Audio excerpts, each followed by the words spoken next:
1945 at San Diego. And then we got our orders to take the ship up the west coast, past San Francisco, to the mouth of the Columbia River, which is Astoria, Oregon. Now, at Astoria, Oregon, which was really a fishing town, they had a naval base there where you were mothballing ships, and that's what we had to do. From the time we pulled into Astoria, Oregon, we didn't go to sea again. We simply would help clean up and paint up the equipment, make sure it was in top-notch order, and then they would had like cocoons white cocoons that they would place over each gun and so on to protect it from the elements and so on. So that's what we were doing, was mothballing. And actually, we did this mothballing for, well, until we were getting out in June of 1945. And that's, of course, where Bryce and I shook hands, and he was going back to his home, and I was going to the East Coast to get discharged and get back to civilian life.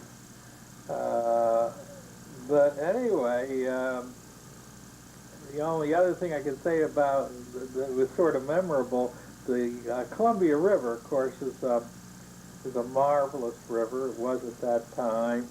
And as I said to you, that Astoria, Oregon was a fishing town. Well, the fishermen went up to Alaska in the summer. It was very interesting. They would take their small boats and go up to Alaska, but they had a mothership. And so anyway, I guess during the war they had lost their ship to, the Navy had requisitioned it, the big mothership. And so they had this new, relatively new ship they just got from the Navy called a Victory ship. And that was their new mothership to, you know, be the cannery ship, I guess, for all the salmon and everything they were going to take up off the coast of Alaska. And it was the darndest thing. Up there, the high schools would let out early. I guess the kids would have to probably go through Christmas vacations and so on, because a lot of the youngsters, I believe they were probably 16 years old and older, they would go with their dads up on the mothership and all, and learn all about it. So it was interesting. We had a nice ride up. I'm sure Bryce will remember it.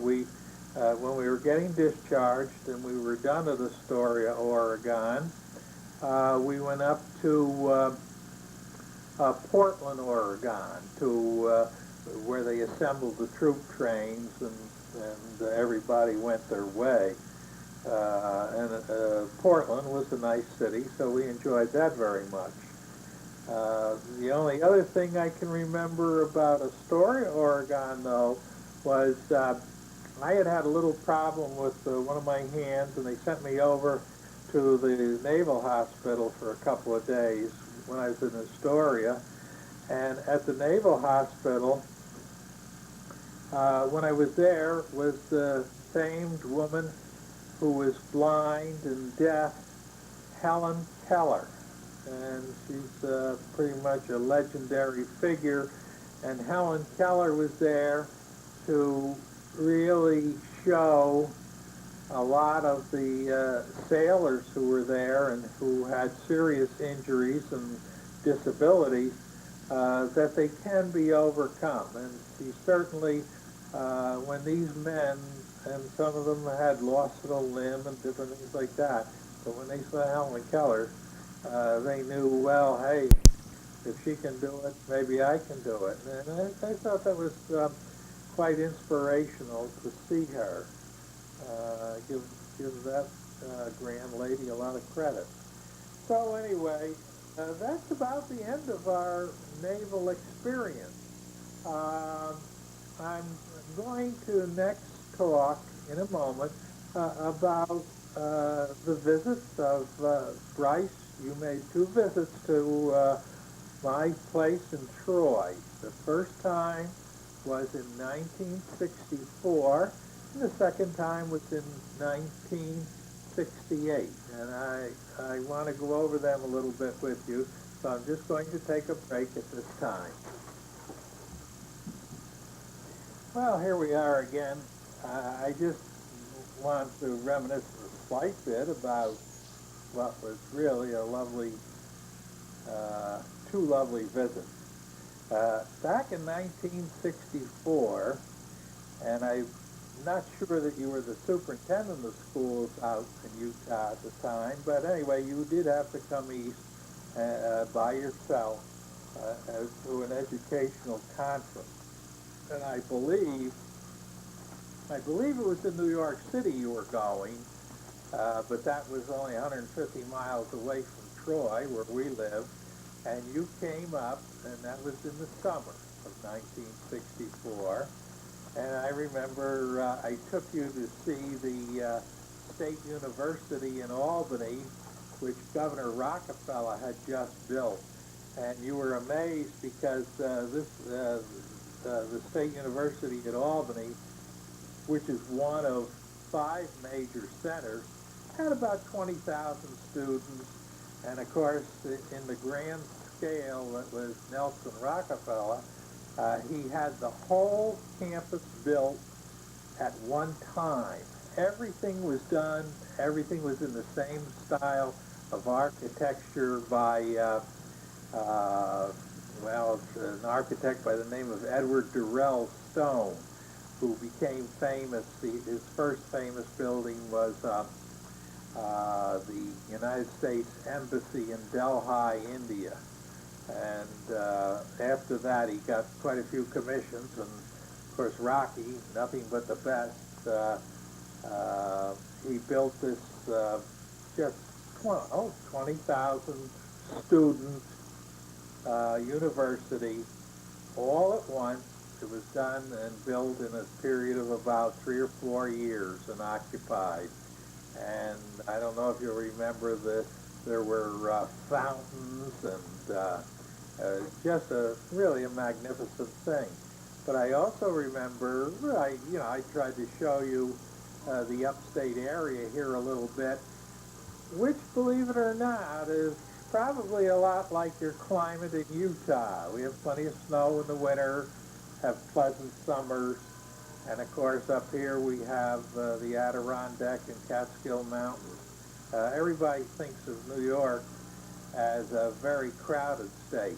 That is not really true at all. New York City is where 2/3 of the people live, and actually we're very proud to be the 3rd largest dairying state in the country, among other things. And grape and growing and wine making is a big thing, and apples, especially in the Hudson River Valley, amounts to something.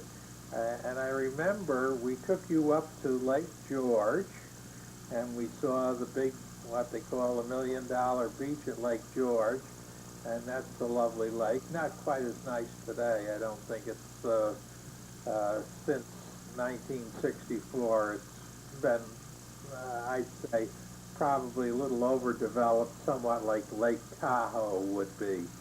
But nevertheless, I mean, we do have great wilderness areas up there. The Adirondack Park, where you can't hardly do anything, even build a lean-to without permission to make sure you don't spoil the view or the forest. The Adirondack Park is bigger than the entire state of Connecticut. And it's got moose and elk and deer by the thousands and everything else that comes with the wilderness. We're very proud of that. And I remember you had a good time when we went up to Lake George, and so it's a place that we visited with our children over the years here. So then the second time we met Lucy, and that was in 1968. You came east again, and you brought Lucy and the family, and you and Lucy and the kids stayed over with ours, and we had a swell time. Our 5 kids and your children got along fine. There wasn't a peep out of anybody, and it was no inconvenience. I think we both went away with a warm glow that we were trying our best to raise good God-fearing families. I really mean that, and that's to your credit that you did that. My only regret is you always wanted me and Grace to come out there and visit you and Lucy. Well,